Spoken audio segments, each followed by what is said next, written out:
গম্ভীরের কঠিন দুঃসময়ে এবার পাশে দাঁড়ালেন একসময়ের চরম শত্রু আফ্রিদি।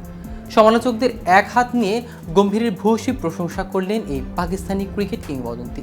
একটা সময় গৌতম গম্ভীরের সঙ্গে শহীদ আফ্রিদির সম্পর্ক ছিল আদায় কাজকলায়। সবচেয়ে স্মরণীয় ঘটনাগুলোর মধ্যে অন্যতম হল 2007 সালে ভারত সফরে কানপুরের গ্রিন পার্ক স্টেডিয়ামে ওয়ানডে ম্যাচ চলাকালীন আফ্রিদি গম্ভীরের উত্তপ্ত ঝগড়া। ভারত ও পাকিস্তানের এই দুই তারকার সেই ঘটনা এখনও ক্রিকেট ভক্তদের স্মৃতিতে তাজা। অথচ সেই শত্রুতা ভুলে গম্ভীরের পাশে দাঁড়ালেন পাকিস্তানের কিংবদন্তি ক্রিকেটার শহীদ আফ্রিদি। কিন্তু কি বললেন আফ্রিদি? গম্ভীরের পক্ষ নিয়ে আর কি জানালেন পাকিস্তানের এই সাবেক বিধ্বংসী ব্যাটার? তা নিয়ে বিস্তারিত থাকছে আজকের প্রতিবেদনের বাকি অংশে। কেটিভি ক্রিকেট চ্যানেল থেকে আপনাদের সাথে আছি আমি মাহমুদুর রহমান সিয়াম।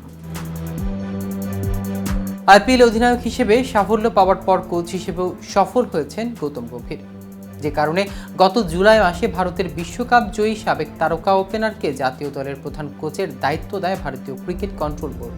কিন্তু কোচ হিসেবে দায়িত্ব পাওয়ার পর তেমন কোনো সাফল্য পায়নি গম্ভীর।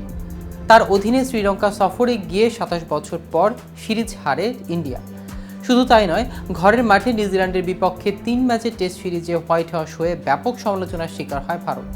দলের চেয়ে বরং কোচ গৌতম গম্ভীরের ভূমিকা নিয়ে প্রশ্ন উঠেছে। ঘরে বাইরে গৌতম গম্ভীরকে নিয়ে যখন এত আলোচনা সমালোচনা, তখন পাশে দাঁড়ালেন পাকিস্তানের কিংবদন্তি ক্রিকেটার শহীদ আফ্রিদি। পাকিস্তানের তারকা গম্ভীরের প্রশংসা করে বলেছেন, আইপিএল অধিনায়ক ও কোচ হিসেবে কলকাতা নাইট রাইডার্সকে একাধিক শিরোপা উপহার দিয়েছে গৌতম গম্ভীর। আইপিএলে সফল হওয়ার কারণেই তাকে ভারতীয় ক্রিকেট দলের প্রধান কোচের দায়িত্ব দেওয়া হয়েছে। এর মানে তার মধ্যে কিছু আছে।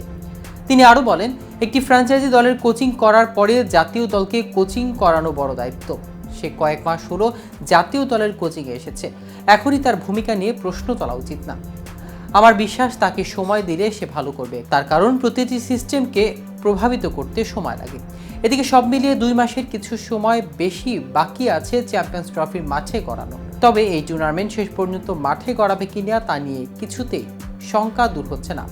ভারত তাদের অবস্থায় অনড়। চ্যাম্পিয়ন্স ট্রফির আয়োজক পাকিস্তানে যাবে না তারা, অন্যদিকে পাকিস্তানও অনড়। চ্যাম্পিয়ন্স ট্রফি নিজেদের মাটিতেই আয়োজন করবে। এই অবস্থায় আইসিসিকে ভারতের উপর কর্তৃত্ব দেখাতে বলেছে পাকিস্তানের সাবেক অধিনায়ক শহীদ আফ্রিদি। ভারতের দাবি মেনে হাইব্রিড মডেলে টুর্নামেন্টের আয়োজন করতে না পারলে পাকিস্তান থেকে চ্যাম্পিয়ন্স ট্রফির আয়োজন সরে যেতে পারে। আর এই সবই যে হচ্ছে ভারতের কারণে তা সকলেরই জানা। আফ্রিদিও তাই ভারতকেই দায়ী করেছেন। ভারতকে খেলার সঙ্গে রাজনীতিতে না জড়ানোর কথা বলেছেন তিনি।